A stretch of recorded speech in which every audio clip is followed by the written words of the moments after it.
Okay, we're going to look at stone tools, lithics, how archaeologists analyze them, what we can learn from analyzing stone tools. There are two types. We're really going to focus on the first type, chip stone tools. Some of you got to Flintknap last week, and we'll talk a little bit about that. If you didn't get to, that's okay, because you'll see from the videos how Flintknapping works. And how stone tools, chip stone tools, are produced. The other kind of stone tool are known as ground stone tools, and these kinds of tools are made with a completely different technique. Chip stone tools, as you'll see, are created from flaking, from pounding or hitting or impact against a piece of flint or chert to produce flakes, and then further take flakes off of, let's say, a larger flake to produce a desired shape. Groundstone tools, you can probably guess, are produced from slowly grinding down a very hard stone piece of stone into the desired shape. So this is a groundstone axe, you could see, or celt it's sometimes called. This is a chipstone projectile point. Okay, so what can archaeologists learn from studying stone tools? Well, stone tools have been used for a long time, from about 2 million years ago up to the Bronze Age, even into the Iron Age, and really you could even say into the 1700s with flintlock muskets. Soldiers and others who had flintlocks had to be able to take flakes off of nodules of flint to put them, on the musket, produce a spark when it struck a piece of metal to light the gunpowder. But that's a little bit different than the sort of everyday use of stone tools for other things. But even in the Bronze Age, when they had bronze, as we're going to see, people were still using stone tools because stone tools were effective and cheap, and bronze was very, very expensive. So that would be around 2000 BC. So from 2 million years to about 2000 BC and beyond. So we could learn about how technology changed over time. We could learn about what these people were using the tools for, and learn about different activities, including subsistence, right? How they acquire food.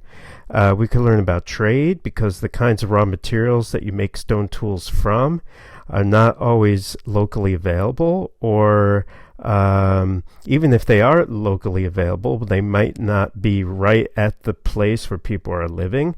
So you can learn about resource procurement, how they're getting things to make these tools, if they're trading with other areas to get these materials. You could also learn about how the production of stone tools is organized. Were these stone tools made by specialists, people who focused on the craft and did nothing else? Were they made by basically everyone? Everyone made their own stone tools? Was there some sort of organization involved? So you can learn a lot by analyzing the stone tools. So what kinds of materials make good chip stone tools? Well, you want something that's fine-grained, because it will break evenly. You don't want stuff with a lot of mineral inclusions. You want something that has small grains, because it won't be too hard. Like a piece of quartz that has large grains is a little bit too hard. Something like flint or chert, you can see here, is excellent because it's hard, but not too hard. That is, if you take a piece of quartz, you'll be able to hit this piece of flint or chert and take flakes off of it. Now what you see here, this is known as the cortex, this outer sort of shell, you could say, around the nodule. You can see when it's struck, that you can see the flint grains inside. Or obsidian, which is an excellent material. It's natural volcanic glass and very, very sharp, but rare, much rarer than flint or chert. So only a few places had them. Okay, so why a fine-grained piece like flint or chert? Well, because when they are struck, they fracture in a conchoidal way, which means that the shock waves of the blow radiate out evenly from the center, from the area where they were struck, in sort of a radiating fashion. Now, this is very, very important because this allows flakes to be taken off of a core. What is a core? Core is the nodule that you're starting with. So if you have, let's say, a nodule of flint and you're taking flakes off of it, that is the core. The cortex is that sort of shell or thin layer on the outside of a nodule, of a natural nodule. Right? Now what you'll see here is that a strike right there can radiate out shock waves which produce a flake like so. We'll look at this in just a minute, but let's see what this actually looks like in practice. Right? Okay, so you see that blow striking it, producing a flake. Now what you can see here is that flake, sharp edges here. This bulb comes from that initial shock. This is known as the bulb of percussion. Well, you'll see this in a little bit more detail. But that initial shock wave using a hard hammerstone produces quite an impact and quite a lot of shock waves, which produces a very large bulb, and then the shock waves kind of radiate out, they thin out, they get less intense, and that results in a thinner piece down towards the edges.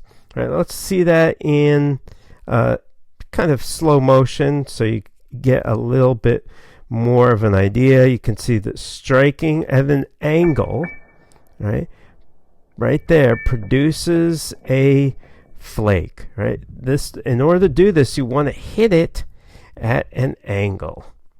Okay, so what do you end up with? You end up with, as you can see here, a flake that's taken from the core.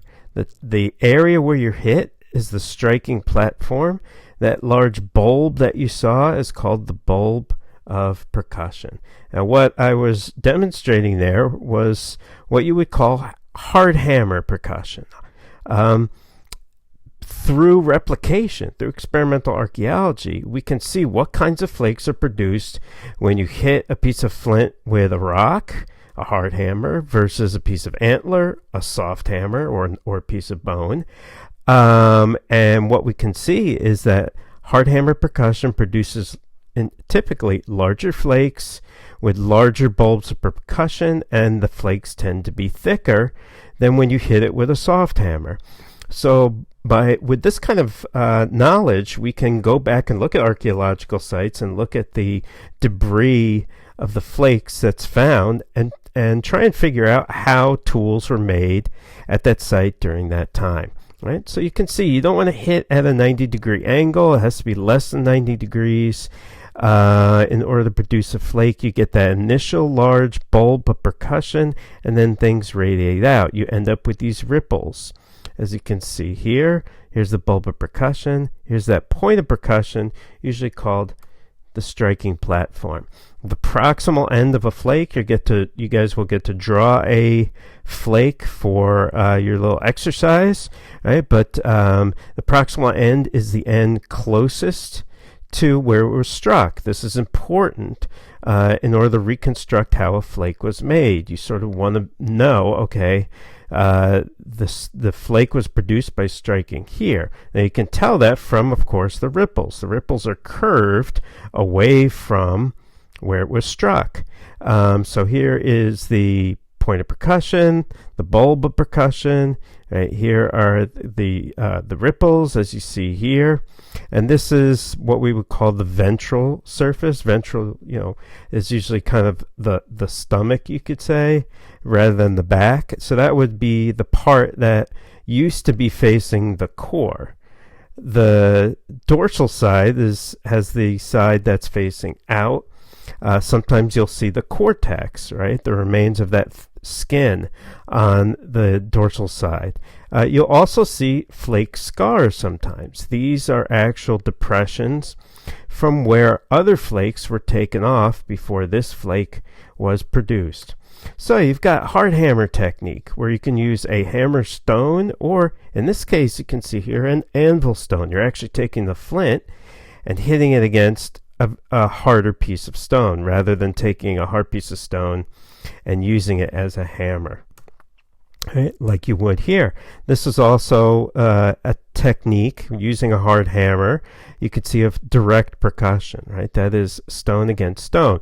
There's nothing intermediate, as you'll see. That's indirect percussion. Soft hammer technique, as you can see here, tends to produce smaller flakes, thinner flakes, sort of less of a bulb of percussion because you have less of an initial impact. Right? Another thing that you might want to do is something called retouch.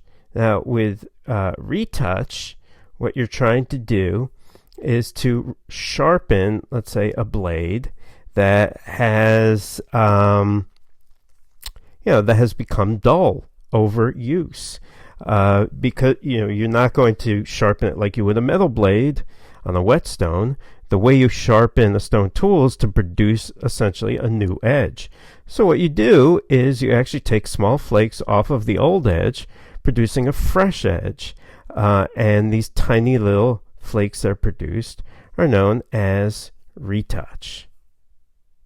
Okay, so let's look at retouch, what it would look like. So you would take something like a piece of antler and strike it against the flake that you're using to cut something, producing these sort of little flakes along here and creating a new edge. Now you could sort of see how over time, with constant retouch, the flake or the tool might actually get kind of smaller and smaller and smaller. That's something that's important, as you'll see from the take-home exercise. Okay, another technique that's used, let's say you want to take that flake and use, let's say you've got a large flake, you start using an antler to sort of take other flakes off of it. You're trying to shape it into something like a spear or an arrowhead. Then you'll eventually want to use a technique known as pressure flaking. You can see here producing this kind of spear point. So what you do here is use a piece of antler, you put pressure against the edge, and that takes off these flakes around the edge that you can see here.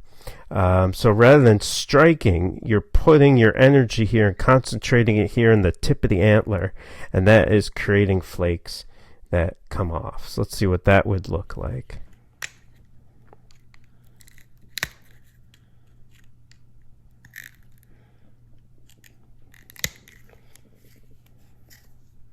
And you can see the flakes that are produced. They're using pressure flaking, right? So you can see these small flakes. By providing more pressure, you could take some longer flakes off and actually thin this flake out, make it a little bit thinner. Okay, so let's look at the techniques again. Hard hammer, soft hammer, right, using an anvil.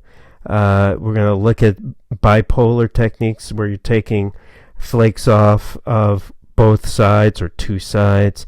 Indirect percussion is using something like an antler chisel in order to be very precise in the force that you're applying, and pressure flaking.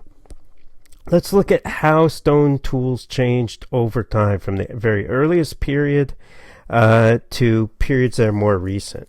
So stone tools probably go back as far as 2 million or a little bit more than 2 million years ago with Homo habilis. Homo habilis, many people believe, is the first ancient hominid that's in our genus line of Homo. Habilis means handyman, because some of the earliest tools, or probably the earliest tools, are found with Homo habilis. They were very simple tools to begin with. Homo habilis was not as large a creature as modern humans. And because many of these tools were found in a place called Olduwan Gorge in East Africa, this kind of technology is usually called the Olduwan technology. Most of the tools that are found are these sort of Olduwan hand choppers, a few flakes taken off of each side of a core, a little sort of round pebble. They were most likely used for cracking open bones in order to get the marrow. That's what a lot of paleoanthropologists believe today. Earlier on, paleoanthropologists thought that Homo habilis was a hunter. All the evidence suggests that Homo habilis was more likely a scavenger, right? So taking bones that were left over from a carnivore's meal, using the hand chopper to crack them open in order to get the marrow. Let's take a look at one of these Olduwan hand choppers.